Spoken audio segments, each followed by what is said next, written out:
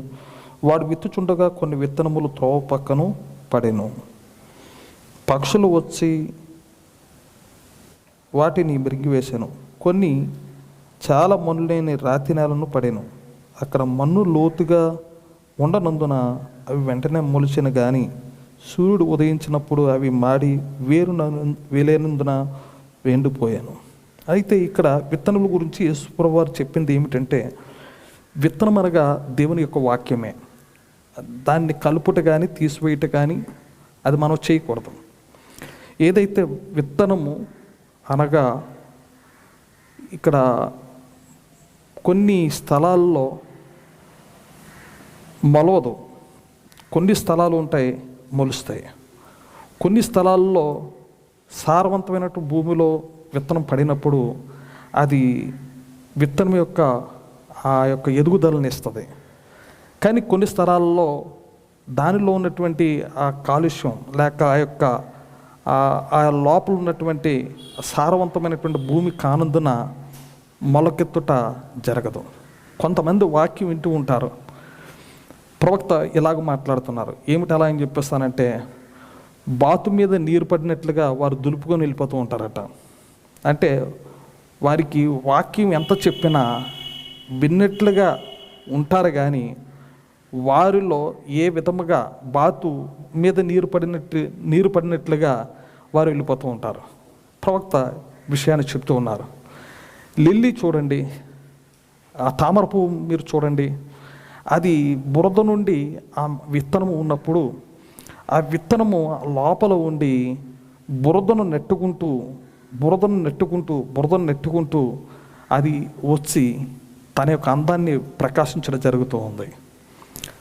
మనకు ఆ నిజమైనటువంటి లిల్లీ ఎవరో కాదు, మన ప్రభువైన యేసుక్రీస్తు ఉన్నారు. హల్లెలూయా. ఆయన ఈ లోకములో నుండి ఆయన ఒక ప్రత్యేకింపబడిన వారుగా ఆయన ఏ విధముగా అయితే లేచి ఉన్నాడో, ఆయన యొక్క జీవం మనలో నాటబడినట్లయితే, వాక్యమన్న విత్తనము మనలో నాటబడినట్లయితే, ఆ వాక్యం యొక్క విత్తనము మనలో ఏం చేస్తూ ఉంటుంది, అలా అంటే క్రియ చేస్తూ ఉంటుందండి. కొంతమందిలో మరి ఆ యొక్క వేరు లేనందున ఇక్కడ రాయబడి ఉన్నది వాక్యములో, వేరు లేనందున వాక్యము అతనిలో లేనందున అది ఎండిపోయింది అలా అని చెప్పేసి అని.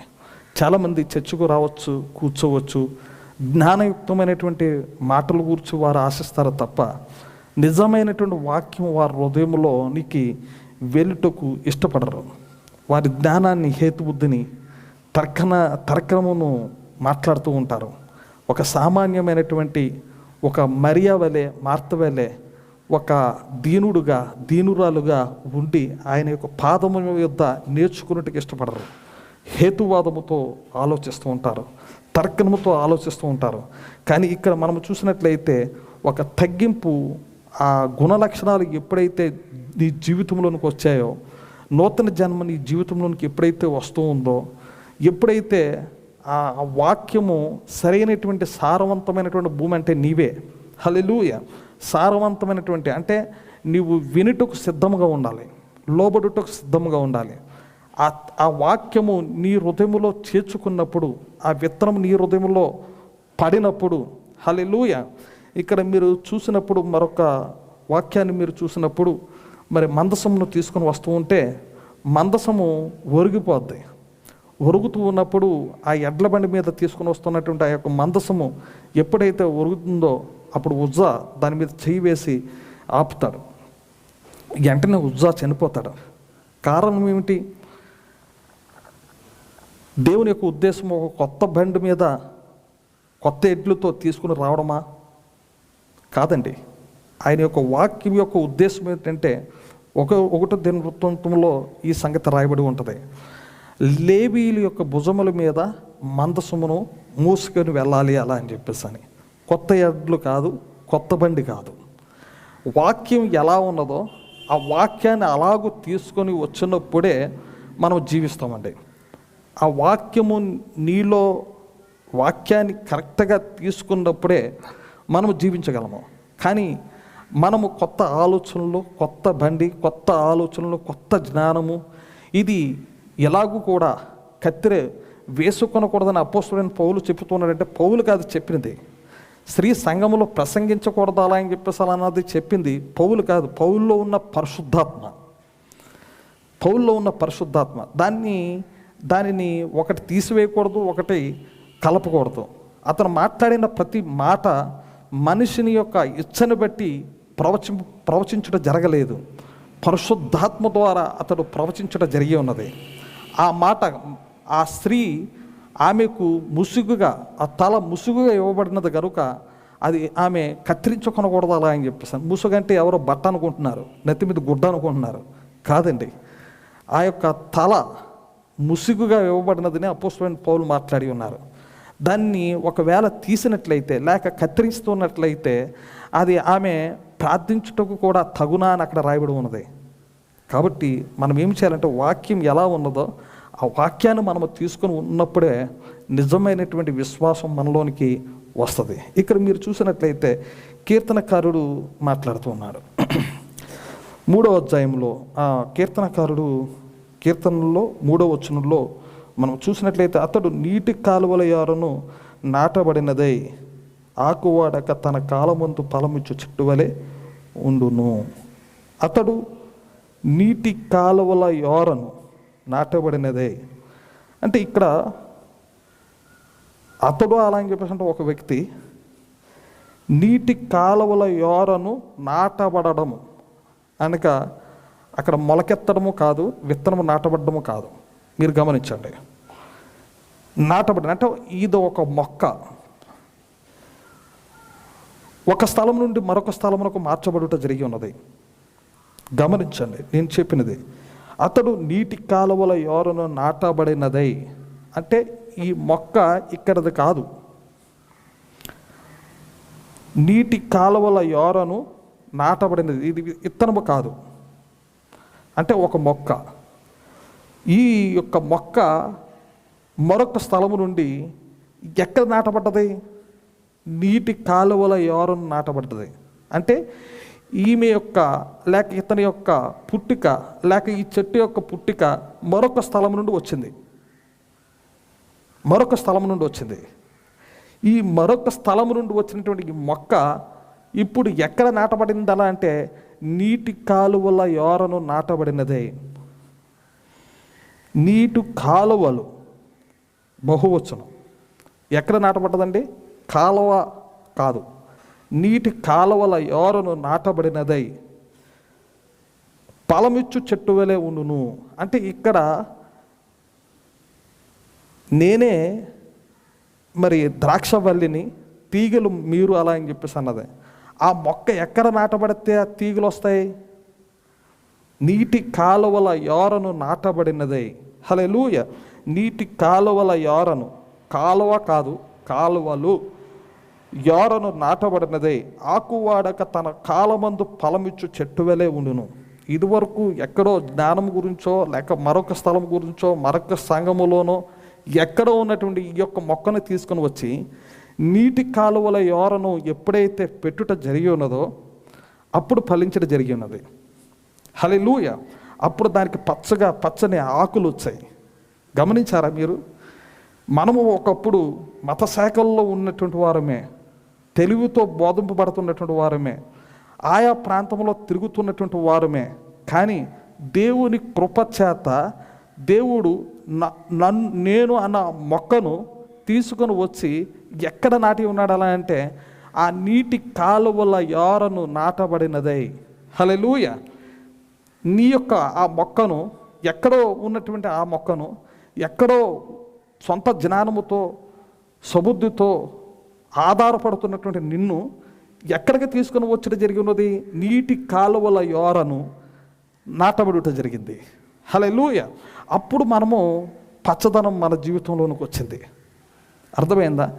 ఈ నీటి కాలువలు అంటే ఏమిటి?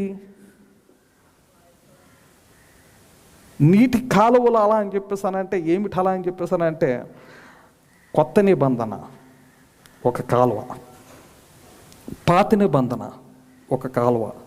హల్లెలూయా. పాత నిబంధన నుండి కొత్త నిబంధన నుండి జీవాన్ని పీల్చుకుంటుంది చెట్టు. కొత్త నిబంధన నుండి పాత నిబంధన నుండి జీవాన్ని పీల్చుకుంటూ ఉంది. అంటే ఈ ఈ జీవం పీల్చుకున్నటకు సరైనటువంటి స్థలములో నాటబడ్డది. సరైనటువంటి స్థలములో ఎప్పుడైతే నాటబడినదో అప్పుడు ఆ మొక్కకి ఏమొచ్చింది అలా అని చెప్పేసి అలా అంటే జీవం. హల్లెలూయా. ఆ మొక్కకి పీల్చుకుంటుంది, నీరుని పీల్చుకుంటుంది. కొత్త నిబంధన నుండి, వాక్యము నుండి, ఉన్నది ఉన్నట్టుగా, సొంత జ్ఞానము కాదు. హల్లెలూయా. అప్పుడు మరి ఆ వాక్యాన్ని ఎప్పుడైతే పీల్చుకుంటుందో అప్పుడు ఈ చెట్టుకి పచ్చదనం వచ్చింది. డబ్బు సంపాదించడం కాదు,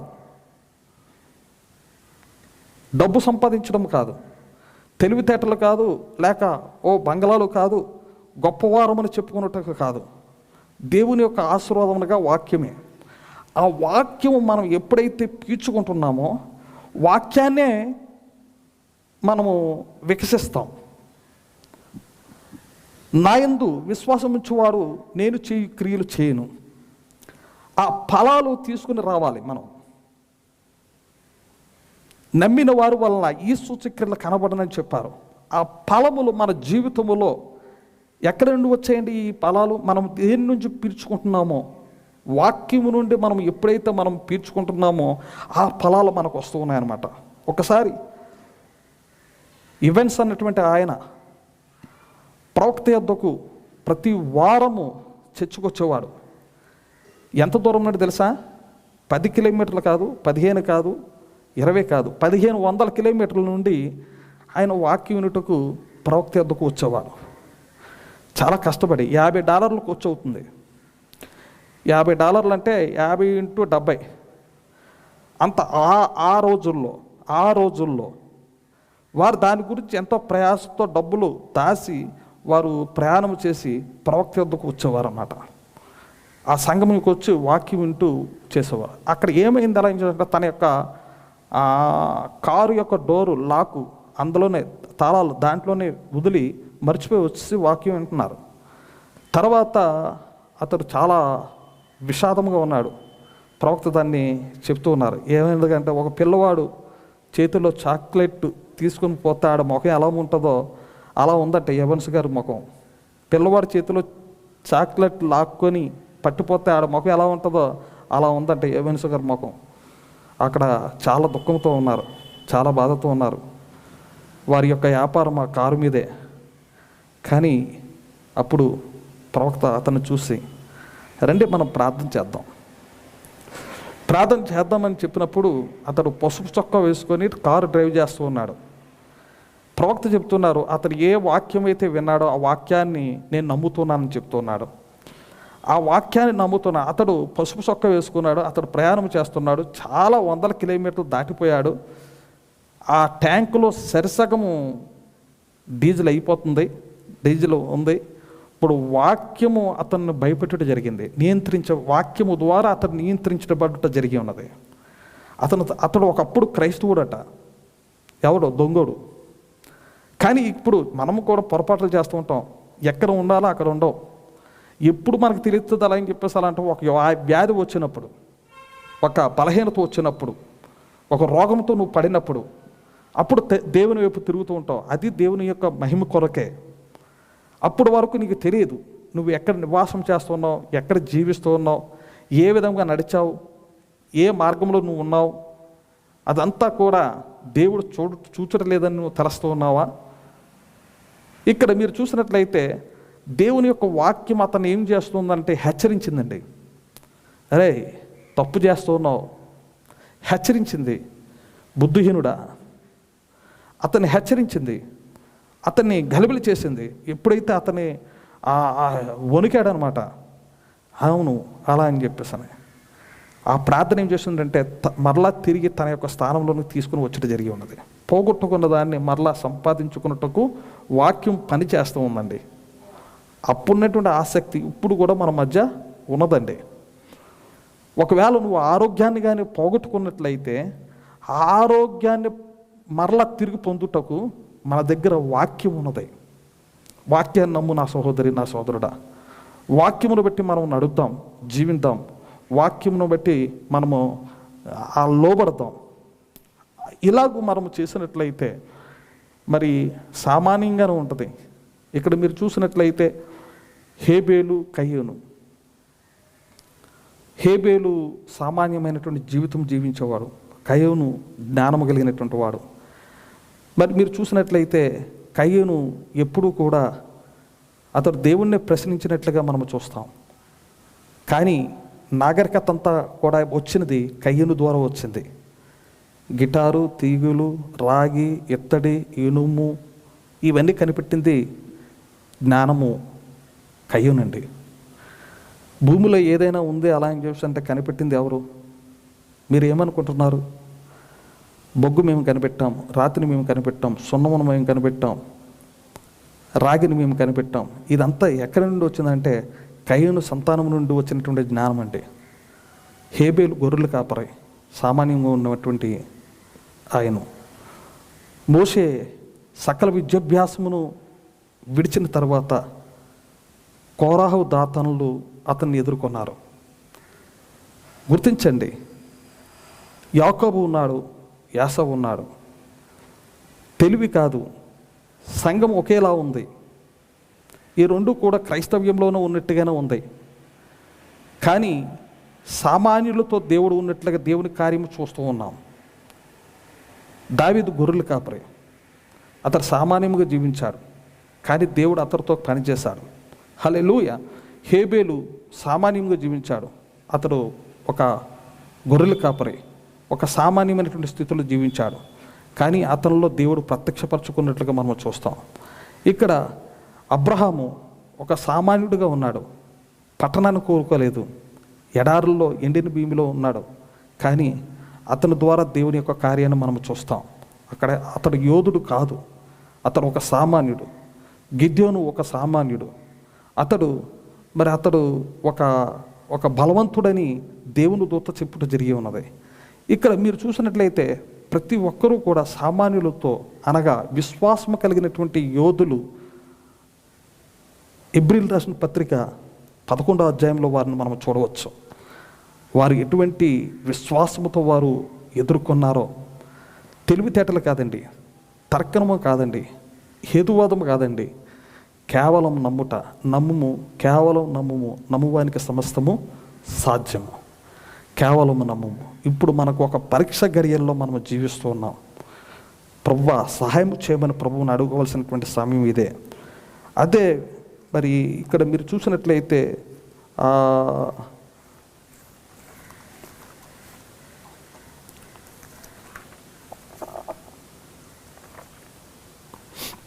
యోహాను సువార్త 10వ అధ్యాయంలో ఇప్పుడు చదవబడినటువంటి అదే వాక్యము మనము చూసినట్లయితే,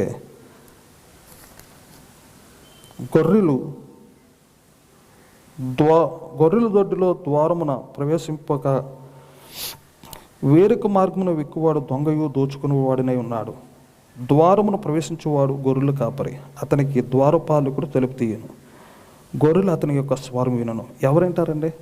దేవుని యొక్క స్వరము మనలో ఆ ఉచ్చు ఉన్నట్లయితే మరలా ఆ యొక్క స్వరం మనం వినగలము. మేక గొర్రెలు ఉంటాయి, అది మేక స్వరమో గొర్రెల స్వరమో కాపరి చెప్పగలడు, కానీ ఆయన యొక్క స్వరము ఆయన గొర్రెలు వింటాయి. హల్లెలూయా.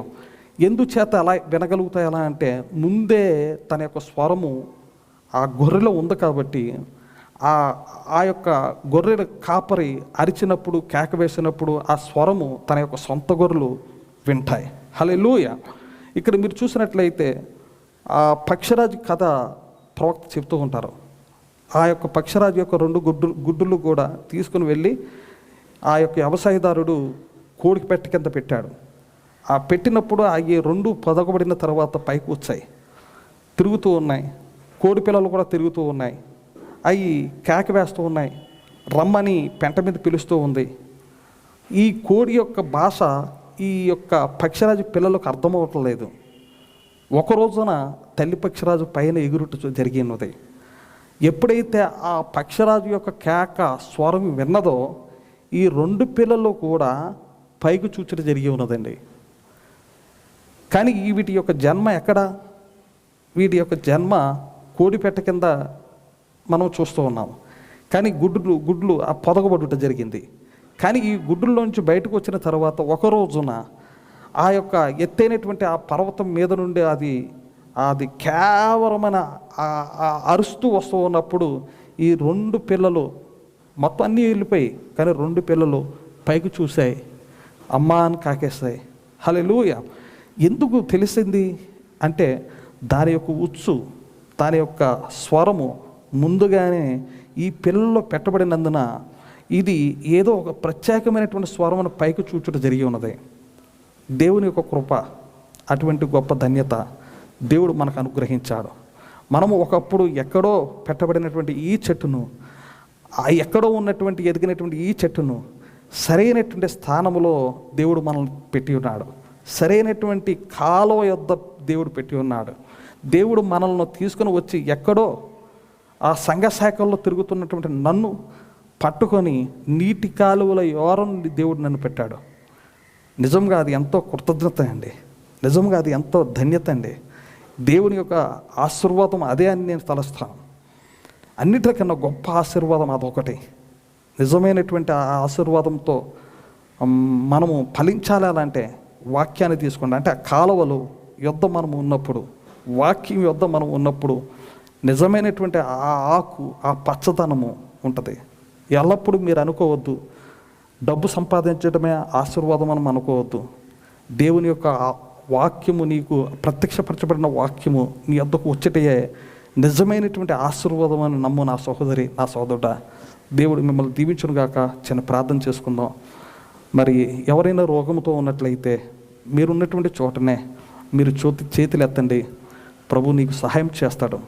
ఒకవేళ ఈ వ్యాధితో ఉన్నా, లేక అపాయములు ఉన్నా, లేక ఎటువంటి బలహీనతలతో ఉన్నా, జ్వరముతో ఉన్నా, లేక ఈ కరోనా ఈ యొక్క పరిస్థితుల్లో ఒకవేళ ఆ భయక్రాంతులతో నువ్వు ఉన్నా, ఒకవేళ పాజిటివ్ నీకు వచ్చినా, నువ్వు ఉన్నటువంటి చోటనే నీ యొక్క చేతులు పైకెత్తినట్లయితే నేను మీ గురించి ప్రార్థన చేస్తూ ఉంటాను. కృపగల మహేశ ప్రభువైన యేసుక్రీస్తు నామములో నిన్న నేడు నిరంతరము ఒకే రీతిగా ఉంటున్న మా గొప్ప తండ్రి, ప్రభువా, మరి నీ బిడ్డల కొరకు మేము ప్రార్థిస్తున్నాం. నాయన సహాయం చేయండి. ఎవరైతే చేతులు ఎత్తారో ప్రభువా, మేము పేర్లు చెప్పకపోయినా నువ్వు ఎరిగినటువంటి దేవుడు, బలహీనతల్లో ఉన్న నీ దేని బిడ్డల కొరకు నీ యొక్క పాదంలో దిపెడుచున్నాం. జ్వరములతో ఉన్న నీ దేని బిడ్డల కొరకు ప్రార్థిస్తున్నాం. నాయన భయపడుతున్న నీ దేని బిడ్డల కొరకు నీ యొక్క పాదంలో దిపెడుచున్నాం. దేవ సహాయం చేయండి. నీకు అసాధ్యమైనది ఏది కూడా లేదు. నమ్ముట నీ వలనైతే సమస్తము సాధ్యము. ప్రభువైన యేసుక్రీస్తు నామములో నీవు పొందిన దెబ్బల చేత బిడ్డలకు స్వస్థత కలిగి ఉన్నది తండ్రి. చేతులెత్తిన నీ దేని బిడ్డలను దీవించండి. అలాగే చంటి పిల్లల కొరకు నీ యొక్క పాదంలో పెడుచున్నాం. మరి కొమరగిరి జోసఫ్ గారి యొక్క మనవరాల కొరకు చక్కటి ఆరోగ్యం మీరు దయచేయండి ప్రభువా. మరి ఆ యొక్క నాయన శాబ కుమారుడు కొరకు మేము ప్రార్థిస్తున్నాం. దేవ సహాయం చేయండి. అలాగే దానియేలు గారు మరి ప్రభువా, ఆ యొక్క చంటి బిడ్డ కొరకు మేము ప్రార్థిస్తున్నాం. సహాయం చేయండి. అలాగే బలహీనతతో ఉన్న నీ దేని బిడ్డలు, వారి పేర్లు మేము ఉచ్చరించకపోయినా నువ్వు సమస్తముని ఎరిగినటువంటి దేవుడు. ప్రభువైన యేసుక్రీస్తు నామములో మరి తండ్రి, నీవు పొందిన దెబ్బల చేత బిడ్డలకు స్వస్థత, ఆరోగ్యము, వారి యొక్క కుటుంబంలో భద్రత మీరు దయచేశారని మేము నమ్ముతూ ఉన్నాం. నమ్మిన వారి వల్ల ఈ సూచక్రియలు కనబడని చెప్పుకుంటాం మా గొప్ప తండ్రి. నీ వాక్యములో విటమిన్ ఉంది ప్రభువా. నీ వాక్యములో బలమున్నది, శక్తి ఉన్నది, ప్రభావం ఉన్నది. నాయన, ఈ యొక్క ప్రార్థనలో ఏకీపిస్తున్న ప్రతి బిడ్డను దర్శించావని, వారి యొక్క కన్నీటిని నువ్వు తుడుస్తున్నావని మేము నమ్ముతూ ఉన్నాం. మరి ప్రభువా, నీవే బలం ఇచ్చి, ఆరోగ్యం ఇచ్చి సహాయం చేయండి. ఈ కరోనా వ్యాధితో ప్రభువా, మరి బలహీనులుగా ఉన్న నీ దేని బిడ్డల కొరకు మేము ప్రార్థిస్తున్నాం. సర్వశక్తి కలిగినటువంటి దేవుడు ప్రభువైన యేసుక్రీస్తు నామములో నాయన స్వస్థత పొందుకున్నట్టుకు నీ కృపను అనుగ్రహించండి. నీవే బలపరచండి ప్రభువా. నీ వాక్యంలో ఉన్నటువంటి శక్తి ప్రభావములతో సంతోషించుటకు సహాయం చేయండి నాయన. నిజమైనటువంటి విశ్వాసం మీరు మాకు దయచేయండి. జ్ఞానముపై, తర్కణముపై మరి మేము ఆధారపడుట కాదు కానీ, మరి ప్రభువా హేతుబుద్ధితో ఆధారపడుట కాదు కానీ ప్రభువా సహాయం చేయండి. మరి ప్రభువా, మరి తాడిపిల్లిగూడెం అలాగే కొండేలపేట సంఘము కొరకు మేము ప్రార్థిస్తున్నాం. అలాగే వాకలపూడిలో ఉన్నటువంటి దేని బిడ్డల కొరకు ప్రార్థిస్తున్నాం. కొమరగిరి, అలాగే పిఠాపురము, గడ్డిపేట, దానేపేట, మరి ప్రభువా ఉప్పాడులో ఉన్నటువంటి సంఘం కొరకు మేము చేతులు ఎత్తుతున్నాం. నాయన నీ పిల్లలకు నీవే సహాయం చేయండి, నీ యొక్క హస్తం ఉంచండి, నీవే బలపరచండి. నమ్మిన వారి వల్ల ఈ సూచక్రియలు కనబడిని చెప్పినట్టు మా గొప్ప తండ్రి ప్రభువైన యేసుక్రీస్తు నామములో సహాయం చేయమని, నీ యొక్క హస్తం ఉంచమని, నీవే స్వస్థపరిచిన స్తుతులు వందనాలు చెల్లిస్తూ మా ప్రభు నిజ యేసుక్రీస్తు నామములు అడుగుచున్నాము తండ్రి, ఆమేన్. పరలోకమందున్న మా తండ్రి, నీ నామం పరిశుద్ధపరచును గాక, నీ రాజ్యం వచ్చును గాక, నీ చిత్తం పరలోకమంత నెరవేరినట్లు భూమి మీద నెరవేరును గాక. అనుదిన ఆహారం నేడు మాకు దయచేయము, మా రుణము క్షమించిన ప్రకారం క్షమించము, శోధలకు తేక దుష్టులు తప్పించము. రాజ్యము శక్తి మహిమ నిరంతరం నీవను తండ్రి, ఆమేన్. మన ప్రభు అయిన యేసుక్రీస్తు కృప విశాప్తంగా ఉన్న వధువుపై ఇక్కడ నిలబడిన మోకరించిన నీ దేని బిడ్డలపై ఇప్పుడును ఎల్లప్పుడూ సదాకాలము శాలేం ఆత్మీయతలు విశ్వాసంలో ప్రత్యక్షతల ఆహారంలో పొందుకున్నదురుగాక, ఆమేన్. దేవుడు దీవించును గాక. God bless you. Praise the lord.